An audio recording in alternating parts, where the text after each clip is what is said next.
எல்லோருக்கும் வணக்கம். நான் உங்கள் VS Geetha, VSG Tamil channel.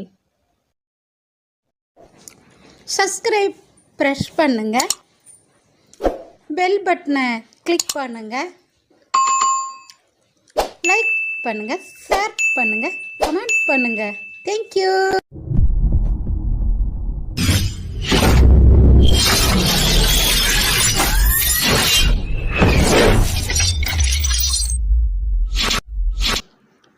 எல்லோருக்கும் வணக்கம். நான் உங்கள் விஎஸ் கீதா பேசுகிறேன். அன்பே பலம், மனிதமே துணை. அவளும் கவிதையும் பாகம் 11 அவார்டு வாங்குறதா நம்ம எல்லாம் கதையில் கேட்டோம். அப்போ அதுக்கப்புறம் வீட்டுக்கு வந்ததுக்கப்புறம் நரேந்திரனுடைய சின்ன அண்ணா வந்திருந்தார். இன்னும் பெரிய அண்ணா வரல.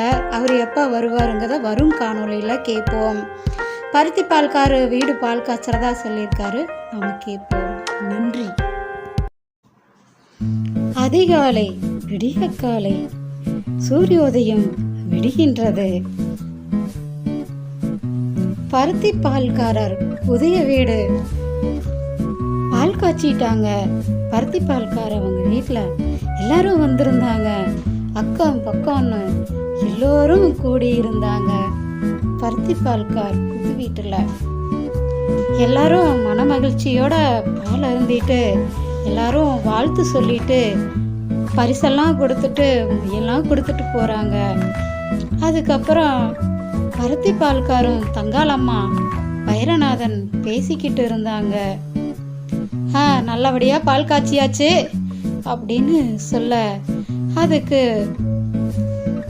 வைரவா, வீடு ரொம்ப அருமையாக கட்டியிருக்கீங்க, நல்லா இருக்கு. அம்மா, எப்போ வருவீங்க இந்த வீட்டுக்கு அப்படின்னு கேட்க, அப்போ நரேந்திரன் தலை நிமிர்ந்து வைரவாவை பார்க்க, வைரவா நரேந்திரன் பார்த்துட்டு அமைதியாக தலை குனிஞ்சு நின்றுக்கிட்டாரு. அதுக்கப்புறம் எதுவும் பேசல. வைரநாதன், ரொம்ப நல்லா இருக்குப்பா, அருமையான வேலை, நல்ல வேலைப்பாடாக பார்த்துருக்காங்க, வீடு அருமையாக அற்புதமாக இருக்குது அப்படின்னு சொல்லிட்டு, சரி நம்ம வாங்க எல்லாம் போகலாம் அப்படின்னு வைரநாதன் கூப்பிட, அதுக்கு பருத்தி பால்காரு தயங்கி நிற்க, ஏன் என்னாச்சு, வாங்க வீட்டுக்கு போகலாம் அப்படின்னு கூப்பிடுறாரு. அதுக்கு பருத்தி பால்காரு, இல்லை இன்னைக்கு பால் காய்ச்சிருக்கிறோம், வீடை பூட்டிட்டு வரக்கூடாது, இன்னைக்கு இங்கேயே தங்கி இருந்துட்டு காலையில் வேணா அங்கே வரமே அப்படின்னு சொல்லவும் வைரநாதன் கொஞ்ச நேரம் அமைதியாகிட்டாரு. சரி சரி, காலையில் நீங்கள் எதுக்கு வரணும், நாங்களே இங்கே வந்துடுறோம், எல்லாரும் ஒன்றா சமைச்சு சாப்பிடுவோம் அப்படின்னு சொல்லிட்டு எல்லாரும் கிளம்பிட்டாங்க. நரேந்திரன் சித்தப்பா கூப்பிடுறாரு. நரேந்திரா, நரேந்திரா, என்னதாப்பா, இங்கே வா அப்படின்னு கூப்பிடுறாரு. நரேந்திரன், சித்தப்பா எப்படி இருக்கீங்க, நல்லா இருக்கீங்களா, என்ன இந்த பக்கம் அப்படின்னு கேட்க, அதுக்கு நரேந்திரன் சித்தப்பா சொன்னாரு, அதுவா, நேத்து நீ உங்க மாமா கிட்ட பேசிக்கிட்டு இருந்தீல்ல, அத என் அப்பா கேட்டாரு, கேட்டுட்டு என்கிட்ட சொன்னாரு இந்த மாதிரி விஷயம் அப்படின்னு.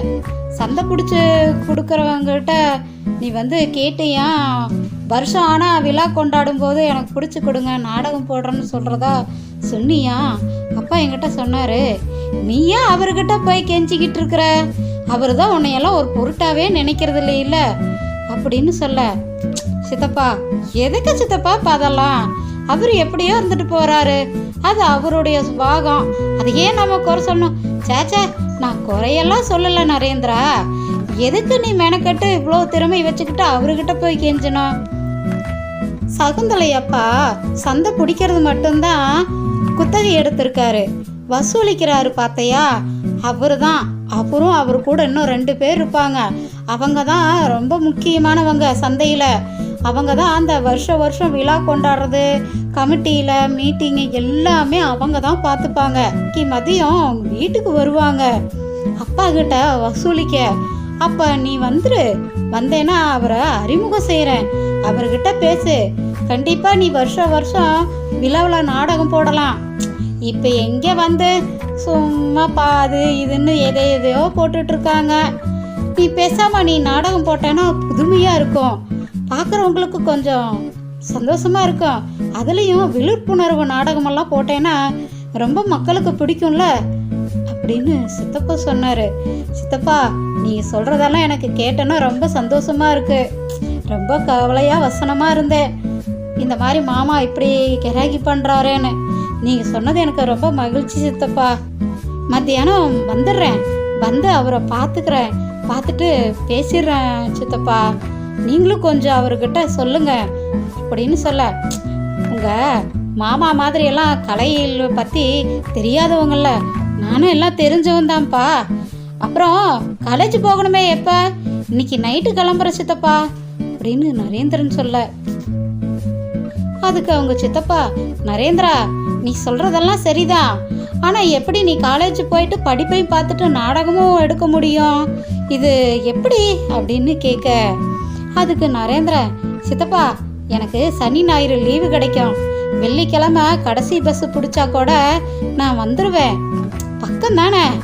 அதுக்கப்புறம் திங்கக்கிழமை வெடி காலையில் மொதல் பஸ்ஸுக்கு போனேன்னா நான் கண்டிப்பாக காலேஜ் போயிடுவேன் அப்படின்னு சொல்ல, பரவாயில்ல பரவாயில்ல, சரி சரி, படிப்போட கலையும் வளர்க்குற, வள சரி சரி, வாழ்த்துக்கள் வாழ்த்துக்கள். சீக்கிரமாக உன் நாடகத்தை பார்க்கணுன்னு நான் ரொம்ப ஆர்வமாக இருக்கேன். என் அப்பா அடிக்கடி உன் நாடகத்தை பற்றி சொல்லிகிட்டே இருப்பார். சரி நரேந்திரா, மத்தியானம் வீட்டுக்கு வந்துரு, எனக்கு கொஞ்சம் வேலை இருக்கு. சரிப்பா. 2 பேரும் போயிட்டாங்க. ராத்திரி ஆகிடுச்சு. பேருந்து நிலையத்தில் நின்றுக்கிட்டு இருந்தான் நரேந்திரன். பால்காரர் மகன், இட்லிக்காரங்க பிள்ளைங்க எல்லாரும் கடைசி பஸ்ஸு பிடிச்சி படிக்க போகிறதுக்காக காத்திருந்தாங்க. அப்போ அந்த பக்கமாக 2 பெண்ணும் ஒரு அம்மாவும் உட்காந்துக்கிட்டு இருந்தாங்க. அந்த அம்மா ரொம்ப மனக்கவலையோடு இருந்தாங்க. நரேந்திரன் பசங்க கூட பேசிக்கிட்டே அதை கவனிச்சுட்டு இருந்தான். அப்போ வைரநாதன் வர்றாரு. நரேந்திரா, வேணுங்கிறதெல்லாம் எடுத்துக்கிட்டியா? சட்டை துணிமணியெல்லாம் எடுத்தாச்சா? அப்புறம் பென்சில் பேனாவெல்லாம் எடுத்துக்கிட்டியாப்பா? புத்தகமெல்லாம் ஞாபகமாக எடுத்துக்கிட்டியா அப்படின்னு கேட்க, அப்பா, நான் என்ன சின்ன குழந்தையா? எல்லாம் எடுத்துக்கிட்டப்பா. இதை கேட்கறதுக்கா நீ அங்கேருந்து இங்கே வந்து அப்படின்னு நரேந்திரன் கேட்க, இல்லைப்பா, கடைசி பஸ்ஸு பார்க்கணும், அப்படியே உங்களையும் பார்த்துட்டு பஸ் வச்சுட்டு போகலான்னு அப்படின்னு சொல்ல எல்லாரும் சிரிச்சுக்கிட்டாங்க அவங்களுக்குள்ளேயே. ஏப்பா என்னை பார்த்து சிரிக்கிறீங்க அப்படின்னு சொல்ல, அப்போ அந்த பக்கமாக அந்த 2 பெண்ணும் அந்த அம்மாவும் சத்தம் போட்டுக்கிட்டு இருந்தாங்க. அந்த அம்மா, யார் இவங்க, எது கத்திட்டு இருக்காங்க அப்படின்னு வைரநாதன் சொல்ல, அதுக்கு நரேந்திர, ஆமாப்பா, நானும் ரொம்ப நேரமாக பார்க்குறேன், இவங்க இங்கேயே உட்காந்துட்டு இருக்காங்க. அந்த அம்மா அழுத மாதிரிக்கே இருந்தாங்க. என்னன்னு தெரியல, போய் கேட்போமான்னு பார்த்தேன். சரி, எதுக்கு வம்புன்னு நான் கேட்கல.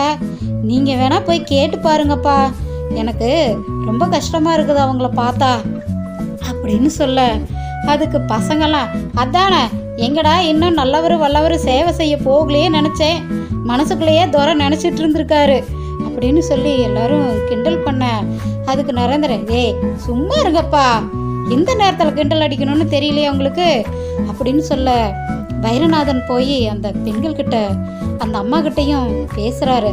அம்மா, யாருமா நீங்கள்? ரொம்ப நேரமாக இங்கேயே இருக்கீங்க. ஏம்மா, யாருமா நீங்கள்? இந்நேரத்தில் எதுக்குமா இங்கே உட்காந்துருக்கீங்க அப்படின்னு கேட்க, இல்லைங்க, எனக்கு கொஞ்சம் நிலம் இருக்குது, ஒரு கடை ஒன்று இருக்குது, அதை பார்த்துட்டு அப்படியே பிழைச்சிக்கலான்னு வந்தேன்.